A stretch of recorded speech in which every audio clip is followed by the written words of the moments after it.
Olá, bem-vindos a esta nossa análise sobre os contos fantásticos. Hoje, a nossa sessão de estudos vai ser ela mesma uma verdadeira jornada do herói. A ideia aqui é a gente sair daquele estado de confusão inicial, sabe? E marchar direto para o domínio total dessa matéria para o dia da prova. Então, vamos lá. Certo, vamos mergulhar nisso. Aqui está o nosso mapa da aventura literária de hoje. A gente vai começar entendendo o espaço da hesitação, depois diferenciar os contos fantásticos dos contos de fadas e de terror. Na sequência, vamos mapear a estrutura narrativa, explorar a famosa jornada do herói, dar uma olhada na magia das palavras e, claro, fechar com aquelas dicas práticas imperdíveis para os exames. Seção 1. O espaço da hesitação. Entendendo o que define o gênero fantástico. A base de tudo isso é bem direta, é quase uma fórmula. Um conto fantástico é o resultado do mundo real, somado a um elemento mágico que obrigatoriamente resulta na hesitação do leitor. Essa é a regra de ouro, a chave mestra do gênero. A gente tem um mundo comum e, de repente, acontece algo completamente impossível e fica aquela incerteza no ar. E o que é genial nisso é a teoria acadêmica por trás dessa ideia. O Tsvetan Todorov, que é um grande teórico da área, definiu o gênero fantástico exatamente como esse espaço da hesitação. A grande sacada do gênero não é só ter magia pipocando por aí, mas sim a dúvida constante que ela cria. O personagem, e a gente ali lendo junto com ele, fica se perguntando, peraí, isso que está acontecendo é real dentro da história ou é só imaginação? Será que é um sonho ou uma ilusão da mente? Para tirar isso do papel e trazer para o nosso mundo, é só lembrar dos gigantes da cultura pop que todo mundo conhece. Harry Potter, As Crônicas de Nárnia, Alice no País das Maravilhas, A História Sem Fim. Nessas obras, a gente vê mundos secundários brilhantemente construídos, muitas vezes acessados por portais ou objetos, onde o sobrenatural invade a realidade e faz a gente questionar os limites do que é possível. Seção 2. Fantástico, contos de fadas ou terror. Navegando pelas diferenças de gêneros. E isso ilustra de forma brilhante uma armadilha super comum nas provas: confundir essas histórias. Olha como a engrenagem muda drasticamente. Nos contos de fadas, o herói costuma ser um príncipe ou um camponês, num reino sem tempo definido, onde o bem sempre vence. Já no conto fantástico, o protagonista é uma pessoa comum, no mundo real, que tromba com a magia. E no terror? Bom, aí o herói geralmente é uma vítima ou um investigador lidando com um cenário sombrio e arcando com as consequências do medo. O divisor de águas aqui é como cada universo trata esse elemento sobrenatural. Nos contos de fadas, o impossível é aceito com a maior naturalidade do mundo. Ninguém estranha se um sapo começar a falar, né? No terror, o inexplicável é feito para causar pavor. Mas no conto fantástico, esse elemento mágico sempre vai causar estranheza e a famosa hesitação. Seção 3. Estrutura narrativa. A planta baixa da magia. Prometi mostrar como os autores constroem esses mundos, certo? Como toda boa história, os contos fantásticos seguem 5 passos básicos. Começa com a situação inicial, mostrando o mundo normal.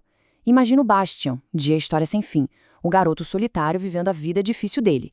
Aí entra o elemento perturbador, seguido do desenvolvimento cheio de obstáculos, até chegar no clímax, onde a tensão vai lá pro teto e finalmente o desfecho, com a resolução. O coração dessa estrutura toda é o tal do elemento perturbador. Voltando para o nosso exemplo do Bastian, é aquele exato segundo em que ele encontra um livro misterioso e começa a ler.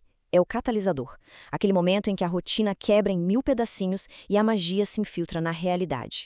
Seção 4. A jornada do herói. A estrutura clássica de Joseph Campbell. O Campbell mapeou o modelo universal que quase todas essas grandes histórias seguem, dividido em 9 etapas. O mundo comum, o chamado à aventura, a recusa ou hesitação, o encontro com o mentor, a travessia do limiar, as provas, a provação máxima, a recompensa e o retorno como a transformação. E falando sério, se a gente parar para pensar, isso é igualzinho à jornada de quem está se preparando para uma prova. Tem o chamado para estudar, aquela hesitação em abrir os livros, a descoberta de um guia como mentor e todo o esforço até alcançar a recompensa de dominar o assunto. Seção 5. A magia das palavras. Linguagem e recursos literários. Então, o ponto crucial é entender que essa atmosfera toda não surge do nada. Os escritores usam feitiços reais em forma de palavras. Eles apostam pesado em descrições sensoriais detalhadas e usam uma adjetivação super intensa para fazer um mundo impossível parecer completamente real pra gente. Junta isso a um narrador em terceira pessoa, diálogos que revelam as coisas aos poucos, muito suspense e cenários com tempo e espaço indeterminados. É a receita do sucesso. Mas a mágica linguística tem uma camada mais profunda por meio do simbolismo. Olhando para o nosso material-fonte, a gente vê comparações incríveis. Em A História Sem Fim, aquela força destrutiva chamada o nada representa o esquecimento e a falta de imaginação. Já em As Crônicas de Nárnia, o leão Aslan é o símbolo puro da bondade e do sacrifício. Isso mostra que essas aventuras sempre carregam mensagens maduras e reflexões muito reais sobre a vida. Seção 6. Dicas para a prova. O momento de garantir a recompensa. Chegamos na fase de ouro da nossa jornada. Para mandar bem, o foco tem que estar naquilo que as bancas amam cobrar. A dica é focar em identificar as características do gênero, saber separar o fantástico dos contos de fadas focando na hesitação, mapear mentalmente a estrutura em 5 partes, ficar de olho nos recursos de linguagem como adjetivos e suspense, reconhecer as etapas da jornada do herói e, o mais vital, decodificar a mensagem simbólica do texto. Ter atenção a esses detalhes é o que vai ser o grande diferencial nas questões de interpretação. Vamos passar para o próximo tópico e ver como isso constrói a estratégia de leitura mais poderosa de todas. A dica de ouro para fechar nossa análise: toda vez que vocês esbarrarem numa narrativa fantástica, 3 perguntinhas essenciais precisam ser feitas.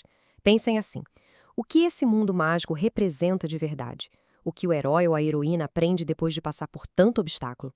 E qual é a reflexão profunda que o autor quer transmitir? Com esse olhar investigativo, qualquer texto se abre completamente. O fantástico deixa de ser uma ilusão e passa a ser uma ferramenta incrível para entender o nosso próprio mundo. E aí, qual vai ser o próximo mistério que a gente vai desvendar? Um grande abraço, bons estudos e até a nossa próxima análise.